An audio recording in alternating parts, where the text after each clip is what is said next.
Yes, twongeye kubasuhuza abakurikiye Mind Education TV, ikiganiro ni Experience Lab kano kanya. Tukaba dukomeje n'isomo ryo kwisobanukirwa cyangwa knowing yourself. Ejo twashoje tubabwira yuko iyo umuntu kugira ngo byorohe ko umuntu yakwisobanukirwa nuko yikorera self examination, isuzuma, cyangwa noneho ubwo nibwo tugiye kwinjira neza mu cyo twise approach to self study. Aka ni agace ka kabiri. Ndizera ko ababikurikirana mwese mugenda musobanukirwa cyangwa mugiraho ubumenyi.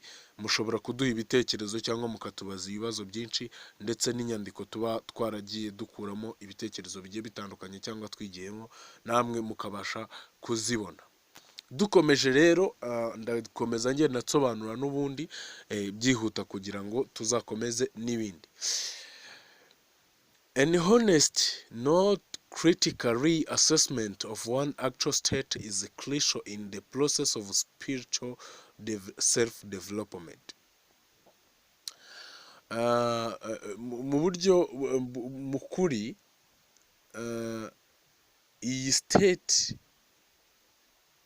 yo kwidevelopa mu buryo buri spirituel, mu buryo bw'ibitekerezo, the beginning of traveler on the path is to start looking faults in oneself which one previously sought in others. Ni ukuvuga ngo ni ugutangirira kureba, urugendo rwakabaye rutangirira ku kureba amakosa tugenda dukora, and begin to perceive in others the merits which one formerly imagined to be one's own. Ikindi tugatangira kwakira intuza bivuye ku bandi n'uburyo baba babona ibyo dukora. In authentic spiritual teaching, emphasis is placed on monitoring one's behavior and learning about oneself in honest and non-judgmental way. Ni ukuvuga ngo iyi spiritual teachings emphasize iba mu kugenzura imyitwarire, ndetse no kwiga no kwiyigaho mu kuri, mu bunyangamugayo, ndetse nta no kwicira urubanza kurimo. Self observations without neurotic self basement. Ni ukuvuga ngo ni ukwikoreraho, ni ukwigenzura hatajemo uburyo wowe uvuga ngo iki ngiki. Became curious about the true nature of yourself, ndetse kugira amatsiko yo kumenya ubundi wowe wanyawe mu buryo buri naturally urinde. About what you really are, kumeze, because that curiosity opens you up in undivided state. Ayo matsiko atuma undivided state atuma ntaga gushyira ahantu ku buryo umuntu yahita abibara cyangwa ngo abigabanye mu buryo runaka. From the undivided state, one of the first things you realize is that you don't really know who you are. Aho rero nibwo bituruka yuko kuva muri ya undivided state, ni ukuvuga ngo ikiba gihari ni uko uba utazi uwo uriwe. When you are examining yourself, you are examining your action or reaction to situations in constructive. Ni ukuvuga ngo iyo urimo wikoraho isuzuma, uba urimo ukora ku isuzuma ku bikorwa byawe ndetse n'uburyo witwara. You are examining yourself with the patience in a honest way and a good friend of yourself. Ndetse ukikoraho isuzuma mu buryo bwo kwihangana, ndetse nk'inshuti yawe ya nyayo. And such, you don't not attack and aggress against yourself. Constructive criticism may be required, and it can even harsh criticism if necessary, but use the same approach in measuring or criticizing yourself as you would in the case of very dear treasured friend. Ibyo ugomba kubikora nk'uko n'ubundi wabikorera inshuti zawe, nta mpamvu yo kwigiraho amarangamutima kubera icyo ushaka kugeraho. Self study is a conscious effort which begins with development and control of attention. Simultaneously, progressively, we will feel that the first phase of study puts us in touch with the work on our attention, which will become the central axis of new inner experience. Conscious effort ni imbaraga ziba zidasanzwe ariko tugira aka kanya. Ndatanga urugero, iyo tuvuze conscious mu buryo buri philosophique, conscious action ni cya gihe ukora ibikorwa bisa nkaho bitunguranye utamenyereye gukora. Tuvuge just nko kurya cyangwa kugenda, ntabwo ujya ubara intambwe ugiye gutera, ariko iyo ugize imbere y'ikintu kigutungura, bwa buryo ukikuramo imbere ukaba wasimbuka, wenda nimba ari umwobo wari ugiye gukandagiramo utabizi ukaba wasimbuka, izo mbaraga, that's conscious effort, ni imbaraga udasanzwe utegura. Ibyo rero bihera muri kwa kwiyubaka ndetse n'uburyo ukontorora ibyo ukora, ugenzura ibyo ukora. Hanyuma noneho first phase of study puts in touch with the work on our attention. Ngo bya bindi dukora nicyo cyiciro cya mbere tugenderaho, which will become a central axis. Ngo ni nabyo biba umurongo rusange ku muntu mushyashya cyangwa ku buryo bushya ugiye kwibona. With the self-study, it is important to be impartial, not expected any quick result. Ntago self-study cyangwa kwiyigaho ntago bigira icyo nakwita nka quick result cyangwa ni ibisubizo by'ako kanya. What is crucial is to see oneself. Ikiba ari ingenzi ni uko ushaka kumenya uko umeze.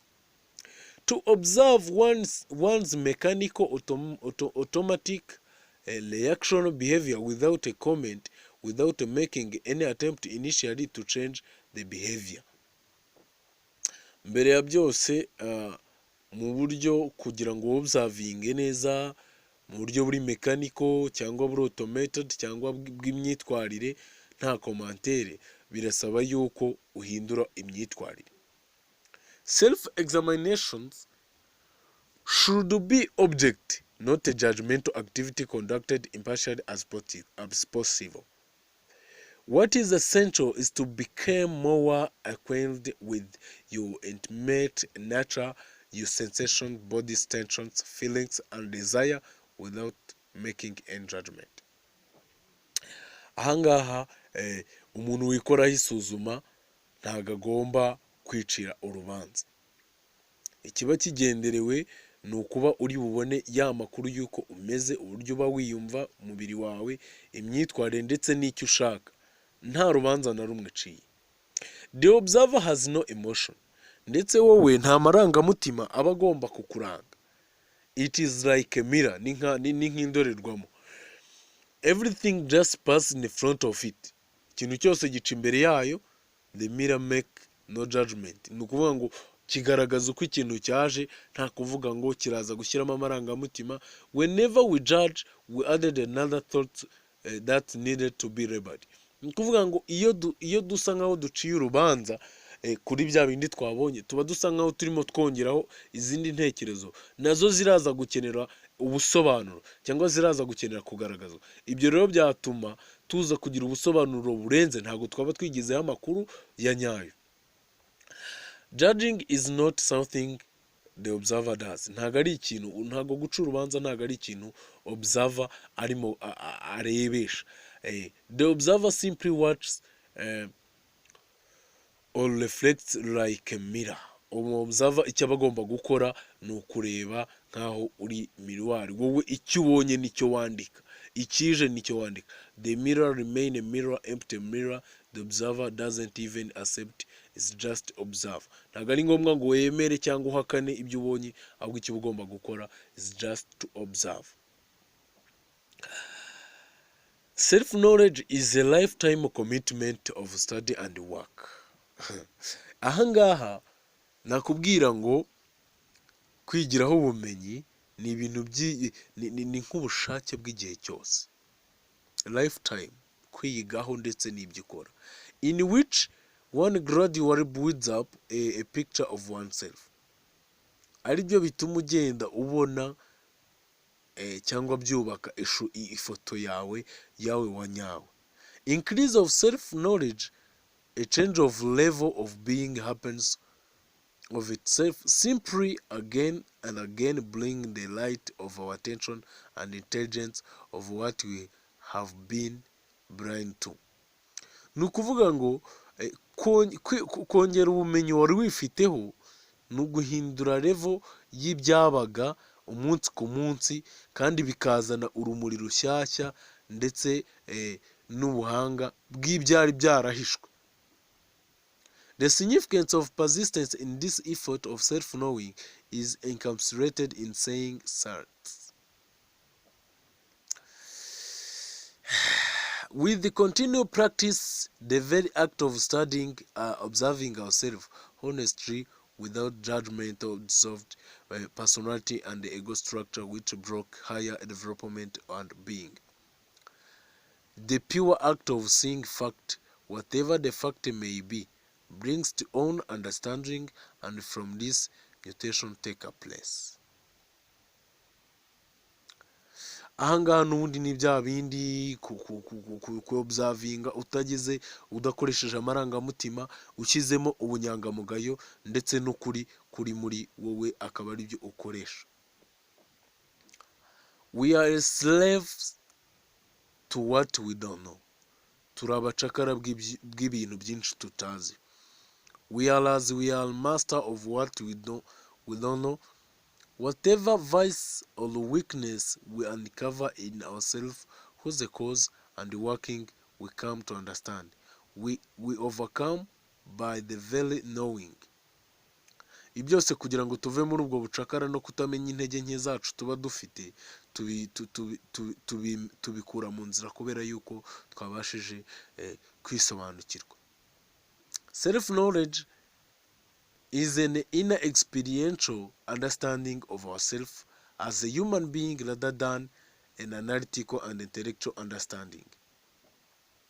Self knowledge, kwigiraho ubumenyi cyangwa kwimenya, ni kimwe mu bintu bituma twiyumva uko tumeze nk'abantu kurusha uko twakwiyumva nk'ibindi bintu cyangwa dukurikije ubwenge, ahubwo kwiyumva kwa nyako. Great stress is placed on sincerity in the process of self-study. A man must take decisions that he will be absolutely sincere with himself, will not close his eyes to anything, will not limit himself to any previous erected words. Stress ya mbere ibaho igihe umuntu ari mu rugendo, ibaho umuntu ari mu rugendo rwo kwiyigaho, kuko aba yibonaho amakuru agiye atandukanye atigeze afatira umwanya ngo ayategure. Ibi ngibi bituma mu maso ye hazamo ibintu bishyashya, ibyo atari yarigeze abona. So self understanding arises when we objectively observe the reality or the factors of our life as they happen. Ni ukuvuga ngo umuntu abasha kwiyumva igihe observe ibyo abona ari ibya bindi bya nyabyo, ndetse n'ibintu bihamya neza ko biri kuba mu buzima bwe. Learning about yourself is never the same accumulating knowledge about yourself. Kwiyigaho ntabwo ari kimwe no kwigiraho ubumenyi kuri wowe. Learning is active present, knowledge is the past. Kwiyigaho ni ibintu biba birimo kuba, ariko knowledge is the past, ariko ubumenyi ni ibintu byarangiye. Knowing, learning about yourself has no beginning and no end. Kwiyigaho no kwimenya ntabwo bigira iherezo. Where knowledge has, ariko ubumenyi bwo bugira iherezo. Knowledge is finite, ubumenyi burarangira, and learning and knowing is infinite, ariko kwigiraho ubumenyi no kwiyigaho byo ntabwo bijya birangira. Niyo mpamvu umuntu agomba kubikora umunsi ku munsi. An important aspect of self-knowledge is understanding the nature of our relationship with other people. Ikintu cy'ingenzi mu kwigiraho ubumenyi cyangwa mu kwisobanukirwa ni ukubasha kumva neza ishusho ya nyayo uburyo umubano uba umeze hagati yacu n'abandi bantu. Ahangaha the process of examining, monitoring and looking at oneself has higher development function. Ibi rero bituma function and purpose. Iyi process yo kubasha kwisuzuma cyangwa no kwigenzura wirebamo imbere ni ibintu bituma umuntu, birasaba yuko bitera imbere cyane ndetse n'intego yabyo ikaba iyo hejuru. The very process of calmly observing ourselves transform our body, mind, feelings, leading to a new level of inner development and being. Ibi ngibi iyi process yo kugumya kwisobanukirwa no kwimenya bihindura umubiri wacu, ibitekerezo byacu, uburyo twiyumva ku yindi level twabashaga kwitezaho imbere, ndetse n'uburyo twagombaga kubaho. Nimba twabagaho twihisha ibintu byinshi, ariko ubu ngubu tugiye kubishyira hanze kuko ibyo ngibyo nibyo turi byo. Don't look for quiet results. There may be no one within you noticing, unknown to you. Your post will undergo and change. There will be more clarity in your thinking, clarity in your feeling, purity in your behavior. You need not aim at this. You will witness the change all the same. Ahangaha ni ubwo iyi process uburyo umuntu agenda ayibonamo, ntago bivuga ngo don't look a quick result, we wireba kuri resulta z'ako kanya, ahubwo komeza utegereze wumve ko ibintu uburyo ugenda wiyumvamo ko ari ibyanyabyo, uburyo imyitwarire yawe kari iya nyayo atari imyigano, ndetse wumve yuko impinduka uzagenda uzakira nta kwicira urubanza. Tuzakomeza rero na point izakurikiraho ari ivuga ngo study the secondary self or first personality. Ni ukwiga noneho umuntu wa kabiri cyangwa umuntu wa fake uba ukurimo, first person, umuntu utari uwa nyawe ukurimo. So ikiganiro cyari Experience Lab, ni Mind Education TV, yewe na Hall Steven. Ciao ciao, tuzasubira mu bindi biganiro kandi mukomeza gukurikirana ibiganiro byacu umunsi ku munsi.